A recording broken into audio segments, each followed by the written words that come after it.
Hello नमस्कार, कैसे हो आप सभी भावी nursing officers and doctors. I think सभी बहुत बहुत अच्छे होंगे और अच्छे से अपने एग्जाम की प्रिपरेशन कर रहे होंगे। डियर स्टूडेंट्स, आज की जो ये वीडियो है स्पेशली डेडिकेटेड है एम्स बीएससी नर्सिंग और पैरामेडिकल की सिलेबस को लेकर। जो बच्चे एम्स बीएससी नर्सिंग की तैयारी कर रहे हैं और पैरामेडिकल की तैयारी कर रहे हैं, उनके सिलेबस में क्या परिवर्तन हो सकता है, क्या परिवर्तन हुआ है और कौन कौन सी चीजें पढ़नी है, कौन कौन सी चीजें स्किप करनी है। क्योंकि आप सभी प्यारे बच्चों को पता है कि आपका एग्जाम 8 जून को एग्जाम है और इसके फॉर्म अभी कुछ दिनों बाद फर्स्ट वीक ऑफ मार्च ये आपके फॉर्म स्टार्ट होने वाले हैं। तो क्या सिलेबस में रिड्यूस हुआ है जो हमें नहीं पढ़ना।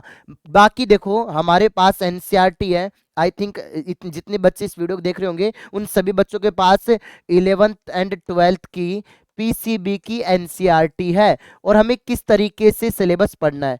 देखो, और कोई बच्चा अगर टेस्ट लेना चाहिए एम्स बीएससी नर्सिंग की तो एप्लीकेशन में चल रही है 99 रुपए में। टॉपिक वाइज भी है और मॉडल पेपर भी है। और अगर कोई बच्चा बैच लेना चाहे तो 999 रुपए का राफेल 2.0 बैच है बीएससी नर्सिंग एम्स का और पैरामेडिकल का। ऐप डाउनलोड कर लेना जीएस स्टूडेंट इंस्टीट्यूट। और अगर ये चैनल की अगर आपको ये वीडियो रियली में अच्छी लगे तो इस चैनल को सब्सक्राइब जरूर करना, क्योंकि यहाँ पर आपको मैराथन क्लासेस वगैरह सब कुछ करवाई जाएगी। अब समझना डी स्टूडेंट, हम आते हैं अपनी सारी चीजों के लिए। देखो, आपने अभी तक जो सिलेबस आप सभी बच्चों को एम्स की जो वेबसाइट है 2023 वाला सिलेबस है, लेकिन अभी हमारा पेपर 2024 को है। तो कौन कौन सी इस 2024 वाले जो सिलेबस में है, कौन कौन से चैप्टर अभी आपको स्किप करने वो भी मैं बताऊंगा। सबसे पहले, किसी बच्चे को अगर एम्स बीएससी नर्सिंग का सिलेबस नहीं पता है तो मैं बता देता हूं बेटा। एम्स बीएससी नर्सिंग में 30 क्वेश्चन फिजिक्स के आएंगे, 30 क्वेश्चन केमिस्ट्री के, 30 क्वेश्चन बायोलॉजी के और जीके के बेटा 10 क्वेश्चन आएंगे। जीके में किस तरीके की चीजें आएंगी समझना। जीके में आपका लॉजिकल रीजनिंग आएगी, ठीक है, आर लिख देता हूँ रीजनिंग को शॉर्टकट में। करंट अफेयर का पार्ट आएगा प्लस 5 से 6 क्वेश्चंस आपके कैसे आएंगे, जो ओल्ड जीके के आएंगे, जिसके मैं एक इंपॉर्टेंट बुकलेट दूंगा आपको एप्लीकेशन में। उनसे बाहर कुछ नहीं जाएगा, पिछली बार भी नहीं गया, इस बार भी नहीं जाएगा। तो ये 10 क्वेश्चंस में से आप मान के चलो उस बुकलेट में 8 क्वेश्चंस आपको ऐसे कैसे देखने को मिल जाएंगे, मिनिमम 8 क्वेश्चन। और अगर आपने पूरे अच्छे से पढ़ लिया, उनका एक्सप्लेनेशन को कवर कर लिया, तो 10 के 10 क्वेश्चन जीके वाले वहीं से पढ़ने को मिल जाएंगे। अब सर, बायोलॉजी में हमें कौन कौन से चैप्टर पढ़ने चाहिए, केमिस्ट्री में कौन कौन से स्किप करने चाहिए, फिजिक्स में कौन कौन से स्किप करने चाहिए। और एक बात और मैं बता देता हूं आप सभी प्यारे बच्चों को कि एम्स बीएससी नर्सिंग में 11th भी आएगी आपकी और 12th भी आएगी, दोनों आएगी। और नेगेटिव मार्किंग होती है, 1/3 आपकी नेगेटिव मार्किंग होती है। एम्स पैरामेडिकल की अगर मैं बात करता हूं तो एम्स पैरामेडिकल का पेपर का समय मिलता है 1.5 घंटा और इसको जो समय मिलेगा आपका वो मिलेगा 2 घंटे। देखो, ऊपर बीएससी नर्सिंग का, नीचे एम्स पैरामेडिकल का। एम्स पैरामेडिकल में जीके नहीं आता है, ठीक है, किसमें नहीं आता जीके, एम्स पैरामेडिकल में। और एम्स बीएससी नर्सिंग में जीके आता है। और एक चीज ध्यान रखना, आपके पास ऑप्शन मिलेगा, क्योंकि देखो पैरामेडिकल का फॉर्म फिजिक्स केमिस्ट्री बायोलॉजी वाले तो भरेंगे, साथ में मैथ वाले भरेंगे। और इसका फॉर्म गर्ल्स भी भर सकते हैं, बॉयज भी भर सकते हैं। और इधर जो ये फॉर्म होगा वो केवल गर्ल्स भरेंगी। अब सर, हमें कौन सी चीजें स्किप करनी चाहिए जो हमें नहीं पढ़नी है। अब आपके पास तो ऑप्शन रहेगा बेटा, पैरामेडिकल वालों के पास कि आप बायोलॉजी का भी अटेंड कर सकते हो, मैथ का भी। और एक चीज मैं और बता दूं कि आपका जो पेपर होगा वो ऑनलाइन मोड में होगा, सीबीटी होगा, सीबीटी कंप्यूटर बेस्ड टेस्ट होगा बेटा, ऑफलाइन पेपर नहीं होता है, ठीक है। तो एम्स का पेपर रहेगा डी स्टूडेंट्स, ऑनलाइन पेपर आपका रहने वाला है। अब हम आगे बढ़ते हैं, ये चीज मैंने बता दी। फिर भी कोई डाउट रहता है ना, अगर आप ऑफलाइन कोचिंग को लेकर, तो आप इस नंबर पे संपर्क कर लेना 8852 041 88 9। और ऑनलाइन के लिए 99 29 786 377 इसके ऊपर। अब हम आगे चलते हैं बच्चों। बायोलॉजी में मैं आज भी बता रहा हूँ, आगे भी यही चीज मैं आपको बताऊंगा कि मेरे लाडले बच्चों, बायोलॉजी में आपको कौन कौन से चैप्टर नहीं पढ़ने।